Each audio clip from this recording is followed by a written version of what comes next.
Hello everyone, my name is Lauren. I'm so excited for you guys to join me for this topic today.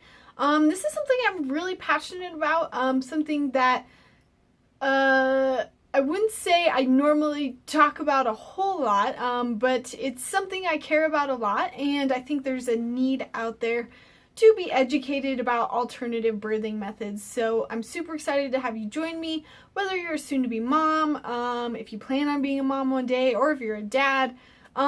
Just get to know some of your options today with me.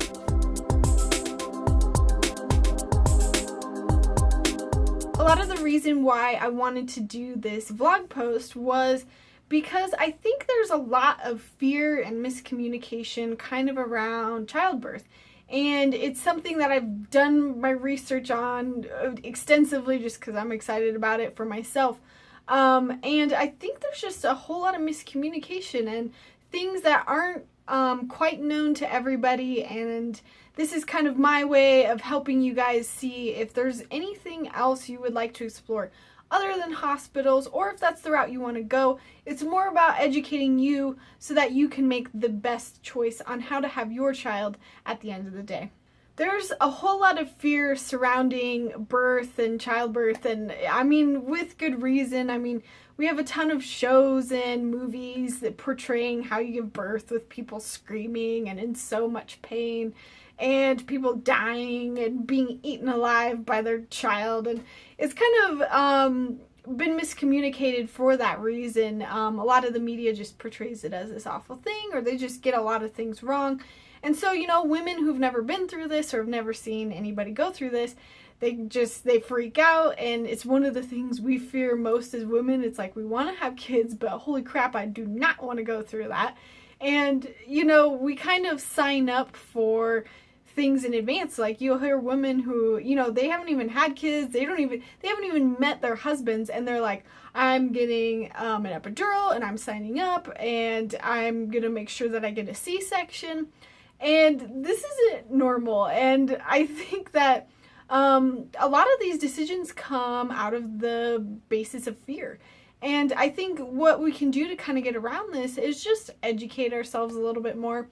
You know, there's a lot of fear around hospitals too. I think that, you know, a lot of people associate them with, you know, places you go to die. So some people don't exactly like the fact that they could also have their kids there.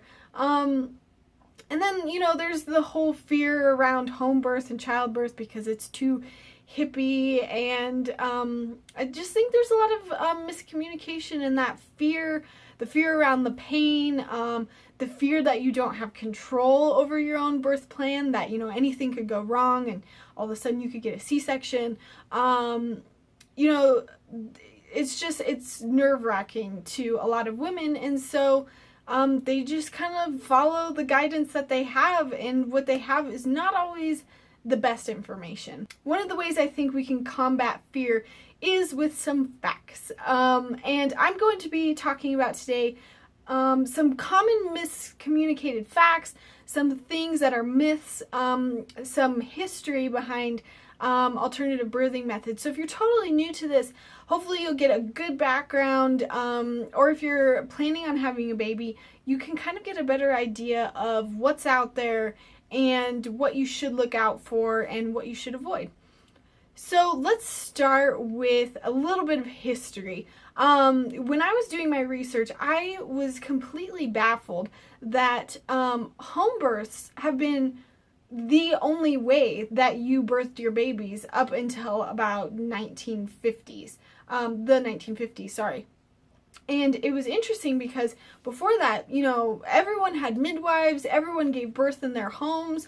You know, there wasn't hospitals. I mean, there were, but there wasn't a whole huge birthing section until about the 1950s.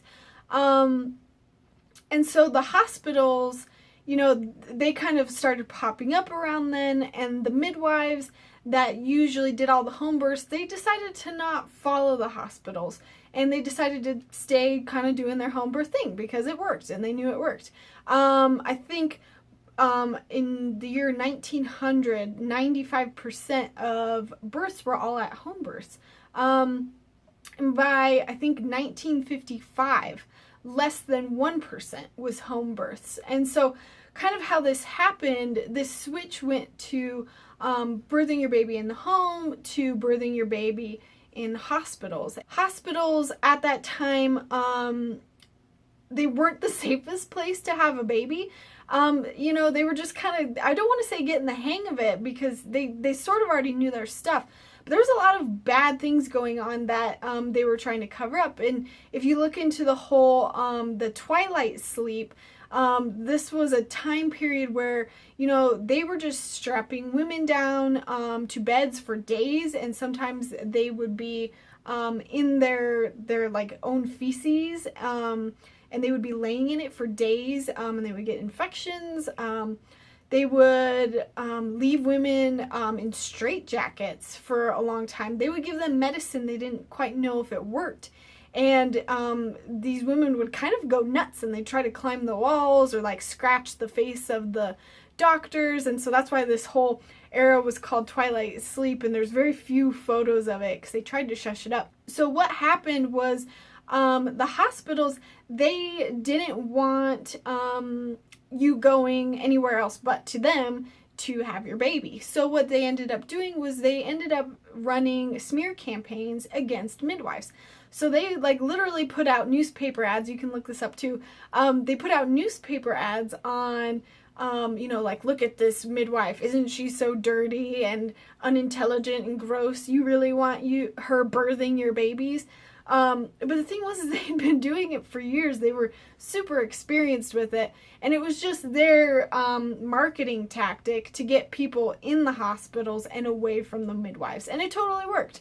Again, by 1955, I think less than 1% of births were in the home. And so that's kind of the history up until the 1950s. Jump forward to the 1970s and the whole hippie revolution, and you meet all these women who just want something alternative. They're not into hospitals. They don't want to deal with the drugs and all of it. And, it's just that whole hippie revolution that happened. And, midwives were still practicing. So that's when home births became popular again. And that's why I believe that they're so rejected nowadays, is because they're so often associated with like hippie culture and the women that, are into alternative medicine, and, sometimes that's not always good. And you hear that, having your baby at home is like having your baby in a barn. You're not using modern technology. And so I think because the surge of people wanting to have home births happened to just come up in the 1970s, it still today has that that aura about it, of it being very granola, very counterculture, very like not progressive, and you're not doing it in a healthy way, and you're just doing it to go against the system. And I feel like that's a misconception that is just, context of the time. And then by 2005, so we're jumping forward another like 35 years, everyone's pretty much still doing their birthing in hospitals. But now C-sections have become crazy popular. Like, C-sections is like one of the top 3 surgeries, major surgeries in the US. And people are planning to have C-sections. And C-sections are like major surgery. And I think we kind of look at them as like getting our hair done. We'll go get cut up. By then it was so popular. One of the reasons why C-sections are so popular, the rates have dropped a little bit since 2005, but they're still pretty high. And that's because, hospitals want people in and out. Their goal is, think about with sick people. Sick people come in, you want to fix them, you want to get them out. It's the same thing with mothers. It's like, let's have this baby, let's get her out, let's make more room for the next people, and let's get home on time. Let's get home by 5 o'clock so I can have my dinner. And so this is kind of where we get into induced labor. So, we have this idea that, my baby's due on this due date, and he has to come out this day. And I feel like that's, again, a misconception. I mean, your baby's not inside you with a little calendar like, oh, today's the day I'm going to come out. No, he's going to come out on his own time. And unfortunately, with a lot of the inductions, there's a lot of drugs involved. And some of those drugs, we do know the effects of how they affect mom and baby, but some of them are not quite researched as well. And again, I'll let you do your research on that. But one of the examples of a woman I watched in a documentary is this is fairly normal. She went in because it was her due date, and the doctor was like, well, we're gonna have your baby today. So he induced her with Pitocin. Pitocin is one of the major drugs that just puts you into labor. And the thing about Pitocin is that it makes your labor contractions way more worse than if you didn't have Pitocin. So I think she went back and forth between Pitocin and then an epidural because her contractions got worse, so she got an epidural for the pain. But the thing about epidurals is they slow down contractions, so it's like this constant like back and forth, and she's going back and forth, epidural, Pitocin, epidural, Pitocin, and I think she had like 2 of each. And they also gave her other medications, like because she got itchy at one point, and so she's getting pumped full of these drugs. And we're kind of assuming that the woman's body can't do this on her own. We need medical assistance. But the thing is we can birth our babies without medical assistance, and we're just fine. And one of the things we don't think about is, oh, what is this doing to the baby? Obviously this is making the mom hurt, and it's making the pregnancy either come too soon or last too long. And, the baby, what happens is we do know that these drugs, Pitocin and the epidural, they lower their heart rate, and they also lessen the amount of blood going to the baby. So you're kind of putting everybody at risk with all of these drugs. And it kind of makes you wonder, should we be inducing babies, or should we just let them come on their own? And why are we even forcing it to happen on our doctor's watch? Can't we just let this happen organically? Again, I'm not saying you shouldn't go to hospitals or you shouldn't take any pain medications or any sort of drugs when having a baby. It's more about, do you know all your options? Do you feel educated? And if you feel educated, do you feel empowered, and do you feel like you can do this? And at the end of the day, you decide, no, I would like to move a little bit. I would like some more pain meds. I would like this or that. You tell them what you need, not the other way around. Now, the great thing about hospitals is that some people do need to have their babies in hospitals. Some people are more at risk for certain diseases. Maybe they're diabetic, or their child could be at risk of something. So it is important that we have hospitals for those people. But the majority of pregnancies, if you have a healthy pregnancy, you don't need to be in a hospital. It's not a huge risk. You don't need to plan on having major C-section surgery by any means. And so the 2 options that are also available, we have hospitals on this end of the spectrum, and I would put home births on the other end of the spectrum. And then right in between would be birthing centers. So let's talk about home births first. Home births are obviously in your home. The great thing about it is you only have to pay for your midwife and whatever equipment that you want her to bring. So like if you want a tub to have your baby in, you can do it that way. A lot of people like this option just because they're in the comfort of their home. A lot of people really don't like the energy of hospitals. Totally up to them. And again, it's like on your own time. Midwives will just come when you call. There's no drugs involved, so you can take your time having the baby. A lot of people think that midwives just show up with their motivational posters and their purses, but I mean, these women and sometimes men, I mean, they've probably been nurses in the past or even ex-OBGYNs. They know what they're doing, and they come with medical equipment. And there's always a plan for a backup if you're in the home of how to get to the nearest hospital. Some people would rather not have to make a drive in the middle of labor, so they're like, let's just do the hospital. Again, totally up to you. As long as you're educated about your decisions, that's all that matters. Birthing centers are personally my favorite way of doing this because it's like a halfway point in between hospitals and home birth.